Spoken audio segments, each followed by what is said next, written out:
अस्सलाम वालेकुम रहमतुल्लाहि वबरकातुहू। उम्मीद करता हूँ आप सब लोग खैरियत से होंगे, अच्छे होंगे। तो भैया एक कमेंट आया है कि सऊदी अरब में हाउसमेड का काम मिल जाता है क्या, और उनके साथ कोई धोखाधड़ी तो नहीं होता है, फ्रॉड तो नहीं होता है क्या? उनका काम के बारे में भी मैं ज़रा सा एक्सप्लेन आप लोगों को कर देता हूँ। जो लोग भी ये सवाल करना चाह रहे थे, ऑलरेडी एक बंदे ने कर दिया है, तो मैं उसका जवाब इंशाल्लाह इस वीडियो में दूंगा।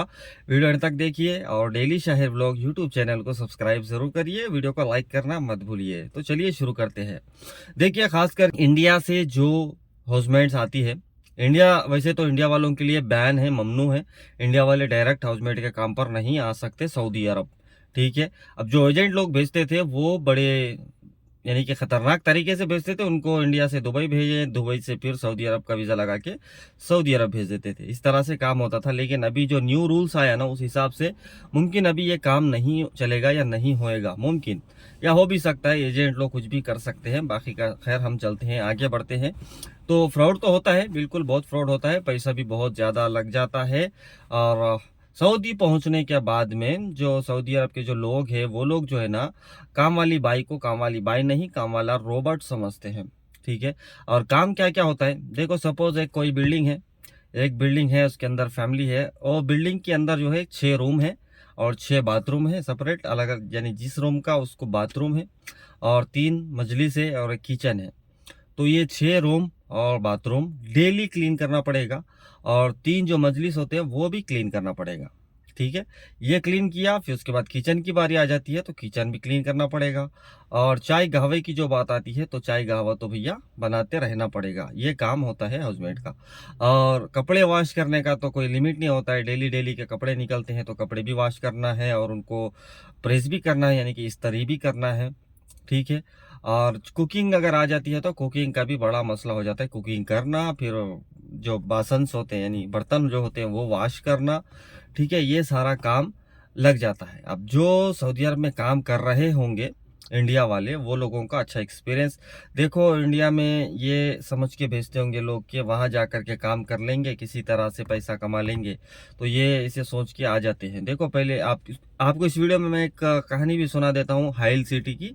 हाइल में इंडोनेशिया से, अब यहाँ खास करके देखो फिलीपींस, इंडोनेशिया, अफ्रीका, जैसे कि नाइजीरिया, केनिया वगैरह से, या फिर बांग्लादेश या पाकिस्तानी, इस तरह के लोग यहाँ पर काम करते हैं नौकरानी का, ठीक है ना।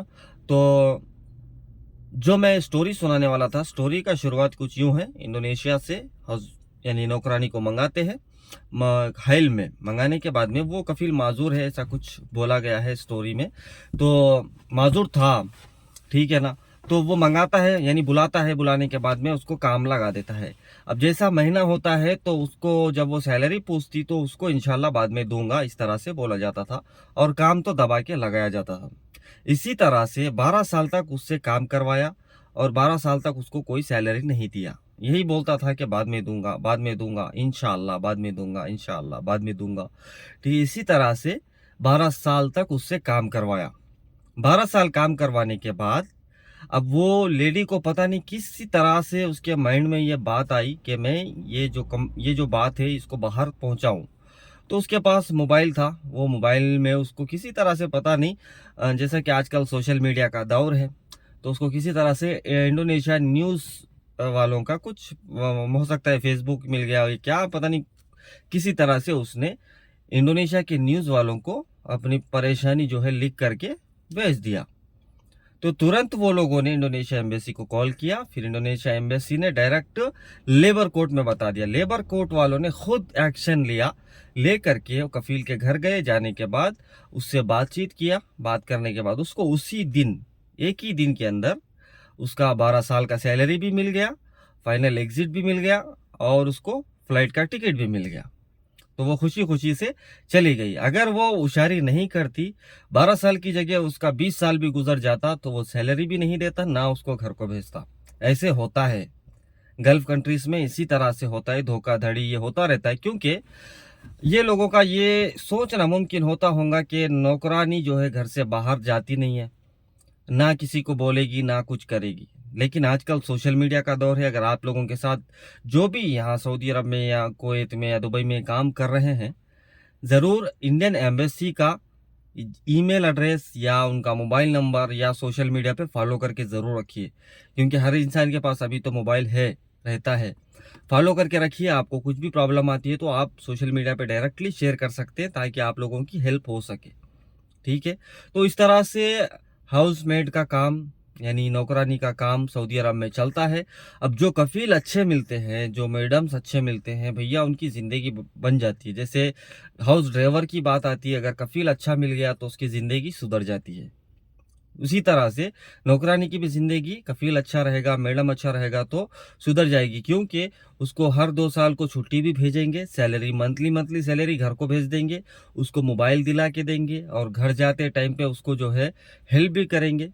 ठीक है, ऐसे बहुत सारे किस्से हैं जो कि बर्थडे भी मनाया जाता है नौकरानियाँ का, और उनको मोबाइल फ़ोन गिफ्ट भी दिया जाता है, और कभी वो अपनी घर की प्रॉब्लम सुनाती है तो वो भी हेल्प किया जाता है सऊदी अरब से। ऐसे भी लोग हैं, कुछ अच्छे लोग हैं, कुछ बुरे लोग हैं। किस्मत की बात है, किस्मत चमक गई तो अच्छा है, नहीं चमक गई तो परेशानी झेलते रहना पड़ेगा। ये ज़िंदगी है सऊदी अरब में नौकरानियों की। फ्रॉड की जो बात है मैं आपको बता दिया हूँ, फ्रॉड इस तरह से फ्रॉड होता है। अब इंडिया से आने की अगर सोच रहे कोई तो बिल्कुल भी मत सोचिए। जो इंडिया में आप काम कर रहे हैं करिए। जैसे फिलीपीन कंट्री या इंडोनेशिया वाले जो करते हैं ना, मर्द हजरात जो है घर पे बैठे हुए हैं, औरत से काम लगा रहे हैं, तो ये गलत बात है। औरत को घर में बिठाइए और मर्द हजरात जा कर के काम करिए, ये आपके लिए बेस्ट रहता है। क्योंकि जिस तरह से औरत घर संभाल सकती है, मर्द आदमी के बस की बात नहीं है। ना बच्चे संभाल सकता है, ना घर संभाल सकता है। ये मेरी राय है। आप लोग आपकी राय कमेंट में बताइए, कमेंट करके ज़रूर बताइएगा। ये सवाल का जवाब मिल गया होगा, उम्मीद करता हूँ। ठीक है, वीडियो अच्छी लगी है तो लाइक ज़रूर करना और कमेंट करके ज़रूर बताना, और चैनल को सब्सक्राइब भी ज़रूर कर देना। ठीक है, मिलते हैं आपके साथ इंशाल्लाह व्लॉग में। ख्याल रखिएगा अपना। मा सलामा, अल्लाह हाफिज़, फ़ी अमान अल्लाह।